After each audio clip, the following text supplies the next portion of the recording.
আমরা প্রতিদিন কত ছোট ছোট বিষয় নিয়ে দুশ্চিন্তা করি, অথচ কখনো কি ভেবে দেখেছি এই দুনিয়ার জীবনের সময়কাল পরকালের তুলনায় ঠিক কতটা ছোট? একবার ভাবুন তো, যদি কিয়ামতের একটি দিন ৫,০০০ বছরের সমান হয় এবং আমরা গড়ে ৮০ বছর বেঁচে থাকি, তবে পরকালের সেই বিশাল সময়ের তুলনায় আমাদের এই পুরো জীবনটা মাত্র 0.002 সেকেন্ডের মতো অতি ক্ষুদ্র এক মুহূর্ত। এই তুচ্ছ সময়ের জন্য আমরা নিজেদেরকে কতটা বিষিয়ে তুলি, অথচ এই জীবনের কেবল একটি ক্ষণস্থায়ী সফর মাত্র।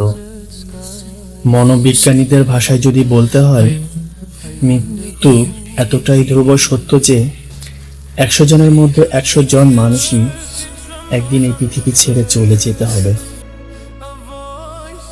এই পৃথিবীর বুকে বর্তমানে যারা বেঁচে আছে, ১০০ বছর পরে আর কেউ বেঁচে থাকবে না। তাই জীবনের অপরিসীম গুরুত্ব দিয়ে নিজের মানসিক শান্তি নষ্ট করবেন না।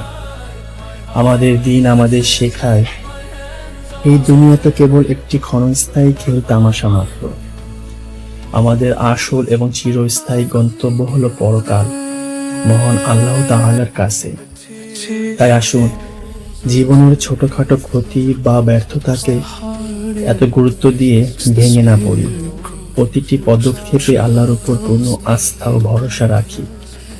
এই ৭০-৮০ বছরের সংক্ষিপ্ত সময়টুকুতে একটু রিল্যাক্স ও শান্ত থাকি এবং পরকালের জন্য ভালো কিছু গুছিয়ে নিই। নিশ্চয় আল্লাহ যা করেন আমাদের সকলের মঙ্গলের জন্যই করেন। তাই নিজের উপরে ও মহান স্রষ্টার উপরে ভরসা রাখুন, তার সিদ্ধান্তে তুষ্ট থাকুন।